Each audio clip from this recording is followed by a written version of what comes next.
नमस्कार दोस्तों, स्वागत है आप सभी का इंडियाज प्योरिटी में। आज हम एक और नई धार्मिक जानकारी के साथ आगे बढ़ते हैं। सनातन धर्म में भगवान शिव को देवों के देव महादेव कहा जाता है। उनका रूप जितना रहस्यमयी है उतना ही प्रतीकात्मक भी। उनके शरीर पर धारण की गई हर वस्तु, चाहे वह त्रिशूल हो, डमरू हो, जटाएं हो, गले में लिपटा सर्प हो, सभी का एक गहरा आध्यात्मिक और दार्शनिक अर्थ है। आज हम विस्तार से चर्चा करेंगे कि भगवान शिव जी के गले में लिपटा नाग वासुकी केवल भय का प्रतीक है या फिर ज्ञान, आत्मनियंत्रण और जागरण का गूढ़ संकेत। भगवान शिव को आमतौर पर त्रिनेत्रधारी, गंगा धारण करता, चंद्रशेखर, जटाजूटधारी और गले में नाग धारण करने वाले रूप में जाना जाता है। उनके गले में जो नाग लिपटा रहता है उसे वासुकी नाम से जाना जाता है। यह नाग सदैव शिव के गले में कुंडली मारकर लिपटा हुआ दर्शाया जाता है, मानो वह उनकी आभूषण नहीं बल्कि उनकी शक्ति और आत्मिक ऊर्जा का हिस्सा हो। कई लोग जब भगवान शिव की तस्वीरें या मूर्तियां देखते हैं तो यह प्रश्न उठता है, भगवान ने सर्प क्यों धारण किया है? क्या वे मृत्यु और भय का प्रतिनिधित्व करते हैं या यह कुछ और ही संकेत करता है? पारंपरिक दृष्टिकोण से देखा जाए तो सर्प को सदियों से मृत्यु, विष, भय और विनाश का प्रतीक माना गया है। एक जहर भरा जीव जो किसी को भी पल भर में मृत्यु के द्वार तक पहुंचा सकता है, कैसे भगवान के गले का आभूषण बन गया? यही प्रश्न जिज्ञासु भक्तों को उस आध्यात्मिक रहस्य की ओर ले जाता है जो भगवान शिव और नाग के संबंध को विशिष्ट बनाता है। भगवान शिव का नाग को गले में धारण करना यह दर्शाता है कि उन्होंने न केवल मृत्यु को वश में किया है बल्कि भय और विष को भी अपने नियंत्रण में रखा है। इस रूप में नाग भय का प्रतीक नहीं बल्कि भय पर विजय का प्रतीक है। श्रीमद्भागवत, विष्णु पुराण और अन्य ग्रंथों में वर्णन आता है कि जब देवताओं और असुरों ने समुद्र मंथन किया तो वासुकी नाग को मंथन की रस्सी बनाया गया। वासुकी का सिर असुरों की ओर और पूंछ देवताओं की ओर रखी गई। जब वासुकी विषैला धुआं छोड़ने लगा तो देवता और असुर दोनों पीड़ित हुए। उसी समय जब हलाहल नामक भयानक विष निकला तो सभी जीव त्रस्त हो उठे। तब भगवान शिव ने करुणावश वह विष स्वयं पी लिया और उसे अपने कंठ में रोक लिया, जिससे उनका कंठ नीला हो गया और वे नीलकंठ कहलाए। वासुकी को अपने गले में धारण कर भगवान शिव ने यह दर्शाया कि विष और भय को भी प्रेम और आत्म नियंत्रण से अपनाया जा सकता है। योग शास्त्रों के अनुसार नाग को कुंडलिनी शक्ति का प्रतीक माना गया है।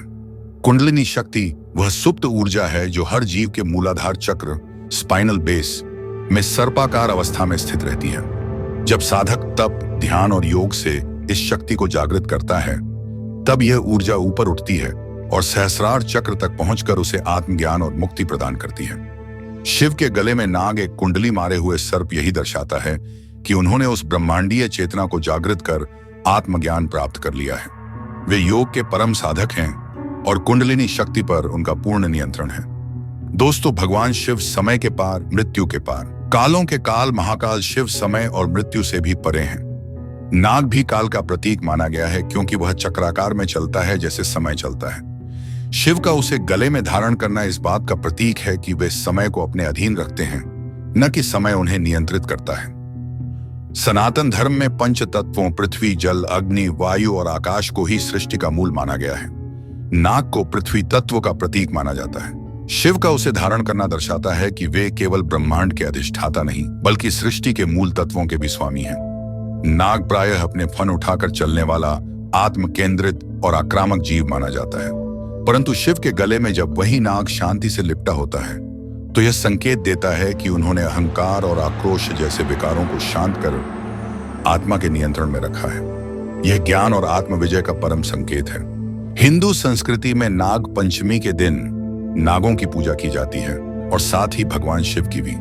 ऐसा माना जाता है कि इस दिन शिव के गले में स्थित वासुकी नाग की विशेष पूजा करने से जीवन में भय समाप्त होता है और आध्यात्मिक जागरण होता है। शिव का सर्प जागृत चेतना का संरक्षक भी है। जैसे एक नाग अपनी कुंडली बनाकर रक्षा करता है, वैसे ही वह उस आत्मज्ञान की रक्षा करता है जिसे शिव ने प्राप्त किया है। यह प्रतीक है कि जब कोई साधक आत्मज्ञान की यात्रा पर निकलता है तो उसे स्वयं की आंतरिक चेतना को भी रक्षा कवच देना होता है।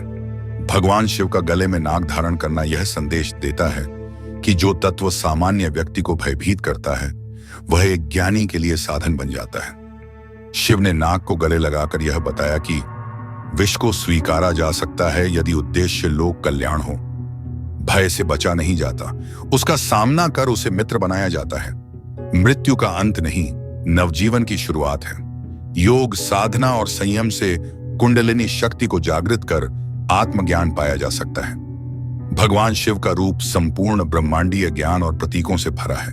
उनके गले में लिपटा हुआ नाग न केवल भय, विष और मृत्यु पर विजय का प्रतीक है, बल्कि आत्मिक चेतना, योग, संयम और दिव्यता का भी प्रतिनिधित्व करता है। शिव का संदेश है, डरो मत, जागो। ज्ञान ही सबसे बड़ा रक्षक है। जो स्वयं के भीतर स्थित वासुकी को पहचान लेता है, वही शिवत्व को प्राप्त करता है। तो दोस्तों, फिलहाल के लिए बस इतना ही। हम प्रार्थना करते हैं कि आप सभी पर ईश्वर की कृपा बनी रहे। धन्यवाद। फिर मिलेंगे एक नई आध्यात्मिक यात्रा में। हर हर महादेव।